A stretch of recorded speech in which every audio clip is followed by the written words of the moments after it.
आदाब, नमस्कार दोस्त। उम्मीद करता हूँ कि आप ठीक होंगे। मेरा नाम है अंश सागर और आप सुन रहे हैं पॉडकास्ट मैं और शायरी।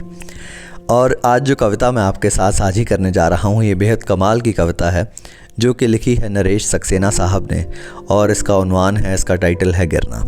तो ये कुछ इस तरह से है। चीज़ों के गिरने के नियम होते हैं, मनुष्यों के गिरने के कोई नियम नहीं होते। लेकिन चीज़ें कुछ भी तय नहीं कर सकती अपने गिरने के बारे में, मनुष्य कर सकते हैं। बचपन से ऐसी नसीहतें मिलती रहीं कि गिरना हो तो घर में गिरो, बाहर मत गिरो। यानी चिट्ठी में गिरो, लिफाफे में बचे रहो। यानी आंखों में गिरो, चश्मे में बचे रहो। यानी शब्दों में बचे रहो, अर्थों में गिरो। यही सोचकर गिरा भीतर कि औसत कद का मैं 5.5 फीट से ज्यादा क्या गिरूंगा। लेकिन कितनी ऊंचाई थी वह कि गिरना मेरा खत्म ही नहीं हो रहा। चीज़ों के गिरने की असलियत का पर्दाफाश हुआ 17वीं शताब्दी के मध्य, जहां पीसा की टेढ़ी मीनार की आखिरी सीढ़ी चढ़ता है गैलीलियो और चिल्ला कर कहता है, इटली के लोगों और अरस्तू का कथन है कि भारी चीज़ें तेज़ी से गिरती हैं और हल्की चीज़ें धीरे धीरे। लेकिन अभी आप अरस्तू के सिद्धांत को ही गिरता हुआ देखेंगे। गिरते हुए देखेंगे लोहे के भारी गोलों और चिड़ियों के हल्के पंखों और कागज़ों को एक साथ एक गति से गिरते हुए देखेंगे। लेकिन सावधान, हमें इन्हें हवा के हस्तक्षेप से मुक्त करना होगा। और फिर ऐसा उसने कर दिखाया। 400 बरस बाद किसी को कुतुब मीनार से चिल्लाकर कहने की ज़रूरत नहीं है कि कैसी है आज की हवा और कैसा इसका हस्तक्षेप, कि चीज़ों के गिरने के नियम मनुष्यों के गिरने पर लागू हो गए हैं।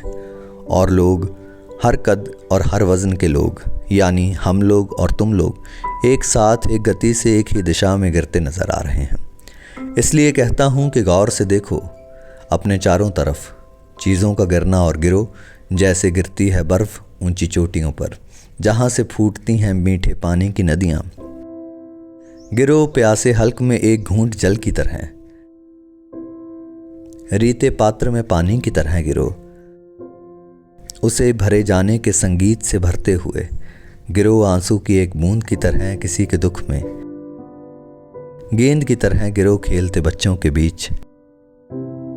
गिरो पतझड़ की पहली पत्ती की तरह एक कॉम्पल के लिए जगह खाली करते हुए, गाते हुए ऋतुओं का गीत, कि जहां पत्तियां नहीं झरती वहां वसंत नहीं आता। गिरो पहली ईंट की तरह नींव में किसी का घर बनाते हुए। गिरो जलप्रपात की तरह टरबाइन के पंखे घुमाते हुए, अंधेरे पर रोशनी की तरह गिरो। गिरो गीली हवाओं पर धूप की तरह इंद्रधनुष रचते हुए। लेकिन रुको, आज तक सिर्फ इंद्रधनुष ही रचे गए हैं, उसका कोई तीर नहीं रचा गया। तो गिरो उससे छूटे तीर की तरह बंजर जमीन को वनस्पतियों और फूलों से रंगीन बनाते हुए।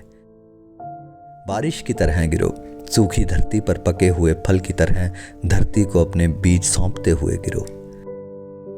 गिर गए बाल, दांत गिर गए, गिर गई नजर, और स्मृतियों के खोखल से गिरते चले जा रहे हैं नाम, तारीखें और शहर और चेहरे। और रक्तचाप गिर रहा है, देह का तापमान गिर रहा है। गिर रही है खून में मिकदार हीमोग्लोबिन की, खड़े क्या हो बेजुके से नरेश। इससे पहले कि गिर जाए समूचा वजूद, एक बार गीत तय करो अपना गिरना, अपने गिरने की सही वजह और वक्त। और गिरो किसी दुश्मन पर गाज की तरह गिरो, उल्कापात की तरह गिरो, वज्रपात की तरह गिरो। मैं कहता हूं गिरो। उम्मीद करता हूं कि आपको ये पॉडकास्ट पसंद आया होगा। आप मुझे फॉलो कर सकते हैं इंस्टाग्राम पर।